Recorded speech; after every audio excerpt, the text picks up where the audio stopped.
Salut à tous, j'espère que vous allez bien. Aujourd'hui, je vais vous montrer mon setup et vous expliquer pourquoi j'ai choisi ces produits. Commençons par la plus grosse pièce de mon setup qui est évidemment le bureau en lui-même. J'ai ici un bureau de chez Jysk. Jysk, pour ceux qui ne le savent pas, veut devenir le principal concurrent d'IKEA et est d'origine danoise. Leur principal atout, c'est d'avoir une large gamme de produits à prix assez contenu. Pour mon bureau, c'est le modèle Slangerup qui est un bureau assis debout. Je ne sais pas si je prononce bien son nom, donc je vous mets le nom ici. Alors pourquoi j'ai choisi ce bureau? Premièrement pour son prix qui était très attractif. Je l'ai eu pendant les soldes en Belgique au prix de 300 €, ce qui est quasiment introuvable à ce prix pour le plateau et les pieds. Surtout pour un modèle de 160 sur 80 cm. Et deuxièmement, c'est son design qui est sobre et épuré, et moi c'est ce que j'aime. J'aime avoir quelque chose de minimaliste et qui se marie avec tout. J'aime ses pieds noirs ainsi que le plateau. Par contre, le plateau il prend très facilement les traces de doigts, donc il faut le nettoyer assez souvent. Alors ici, il faut faire bien sûr quelques concessions, par exemple sur le fait qu'on n'a pas la possibilité d'enregistrer les différentes positions, comme le font d'autres marques, par exemple comme Flexispot ou Ikea. Mais pour moi, c'était pas vraiment important, car comme je suis très grand, au final, j'utilise que deux positions, la plus haute et la plus basse. Le montage, il a été très facile, tout était bien indiqué, c'était clair pour pouvoir le monter facilement. Je l'ai depuis maintenant quasiment un mois et la qualité est vraiment au rendez-vous. J'avoue que j'étais un peu sceptique parce que j'avais jamais acheté un article de chez Jysk, mais je dois l'avouer que c'est très qualitatif comme produit. Je le recommande vraiment pour ceux qui cherchent un bureau assis debout à prix abordable. À noter qu'actuellement il est à 399 € en Belgique car la période de solde est terminée. Alors le deuxième produit, c'est le Mac Studio. J'ai très longtemps réfléchi avant de l'acheter. Je vous explique pourquoi. Parce que j'avais un ordinateur qui était quand même assez puissant et je fais beaucoup de montage, mais je devais le mettre à jour avec quelques composants et comme vous le savez, il y a la pénurie des composants et ça devient vraiment cher de pouvoir acheter des composants. L'upgrade de mon ordinateur au final, ça se rapprochait pas mal de l'achat d'un Mac Studio, donc je me suis dit je vais sauter le pas. Et que dire?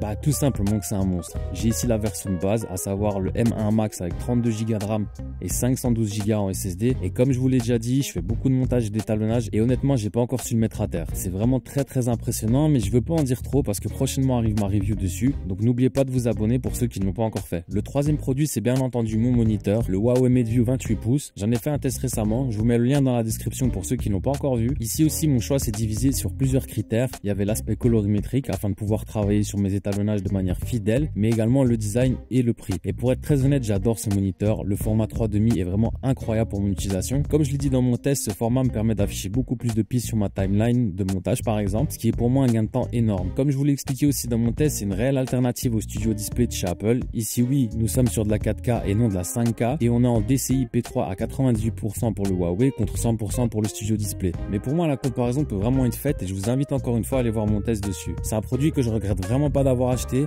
et généralement on peut le trouver sur Amazon entre 5 et 600 €. Alors pour le quatrième produit, c'est un combo de chez Logitech, c'est le MX Keys avec la MX Master 2S. Je pense que c'est vraiment plus nécessaire de les présenter tellement ce sont des incontournables aujourd'hui. Et que dire à part que j'adore travailler avec ces deux outils. Personnellement, en termes d'ergonomie, je les trouve vraiment excellents. Je travaille de longues heures sur mon Mac et je dois dire que je finis jamais la journée avec des douleurs aux mains à force de taper ou d'être sur ma souris. J'ai ici le MX Keys avec son repose-poignet. Je le trouve assez efficace et il tient bien sur la durée. Je l'ai depuis plus d'un an et il est toujours comme au premier jour. Pour en revenir au clavier, j'aime le toucher de la frappe. Je suis pas très clavier mécanique, je suis pas à l'aise pour taper ou monter avec ce genre de clavier. Ici, les touches sont très bien espacées entre elles et la course est très agréable et courte. C'est un ressenti que j'aime vraiment beaucoup. J'aime également que le clavier s'allume tout seul lorsqu'on approche la main. Je trouve ça plutôt malin pour économiser de la batterie. D'ailleurs, pour parler de batterie, honnêtement, elle tient vraiment très longtemps. Pour vous dire, je me souviens même plus quand je l'ai chargé pour la dernière fois, mais ça doit bien faire 3 semaines. Donc l'autonomie est vraiment folle. Pour revenir à la MX Master 2S, j'ai cette souris depuis 2 ans et je l'aime toujours autant. La prise en main est vraiment super ergonomique. J'ai pas mal au poignet après de longues sessions de montage et c'est super important d'avoir du matériel permettant un confort au quotidien. J'aime le fait aussi qu'on puisse assigner des raccourcis au bouton. Par exemple, le bouton du milieu me sert à accéder à mon bureau en un clic. C'est tellement pratique. Et puis aussi d'un point de vue autonomie, je la charge environ toutes les 2 semaines, ce qui est vraiment peu, surtout que j'utilise tous les jours. Cette souris se charge en micro USB tandis que le clavier se charge en USB-C. Et dernier détail, c'est le Easy Switch. C'est une fonctionnalité qui permet de switcher très rapidement d'un device à l'autre en appuyant sur un bouton.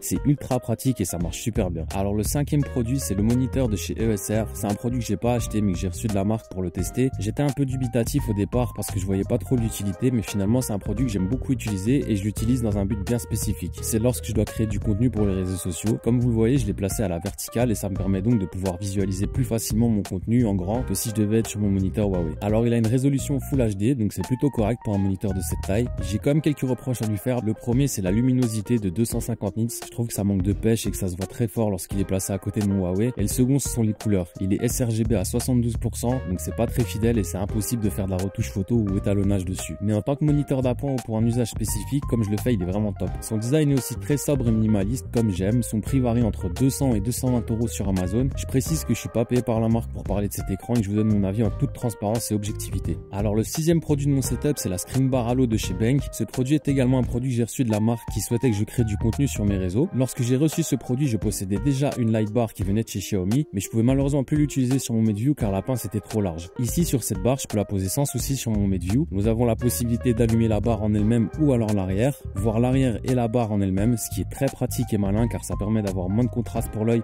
et donc moins le fatiguer. Dommage par contre qu'on ne puisse pas contrôler indépendamment l'avant et l'arrière. Elle est assez légère, plus que la Xiaomi. J'aime également sa manette de contrôle qui est juste magnifique sur mon setup. Les contrôles sont tactiles et nous avons la possibilité d'avoir un éclairage automatique qui s'adapte en fonction de la luminosité ambiante et donc permet d'avoir toujours une luminosité de 500 lux. Il y a bien sûr la possibilité de choisir la température de couleur du plus chaud au plus froid, mais très honnêtement la barre de chez Xiaomi faisait aussi le job pour beaucoup moins cher. Bien sûr quelques concessions sont à faire et elles ne correspondent pas à tous les écrans et la lumière est un peu moins naturelle et douce que sur la Benq. Alors passons au 7e produit. Ici ce sont les enceintes Eris 3.5 de chez Presonus. Ces enceintes je les ai depuis 2 mois maintenant et j'en suis aussi très content. Elles sont compactes et ont un son assez riche.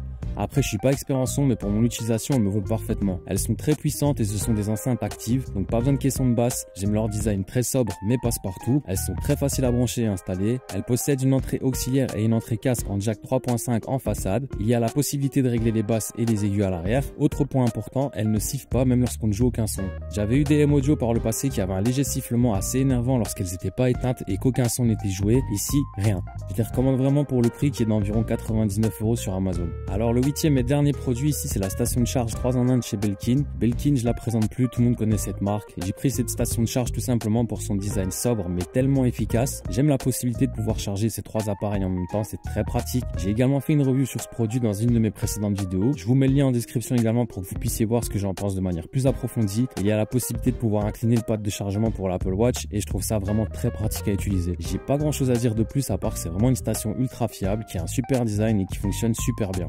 Voilà, c'était un petit tour de mon setup actuel. J'espère que cette vidéo vous a plu. Si c'est le cas, comme toujours, lâchez-moi plein de pouces bleus, des commentaires et surtout n'oubliez pas de vous abonner.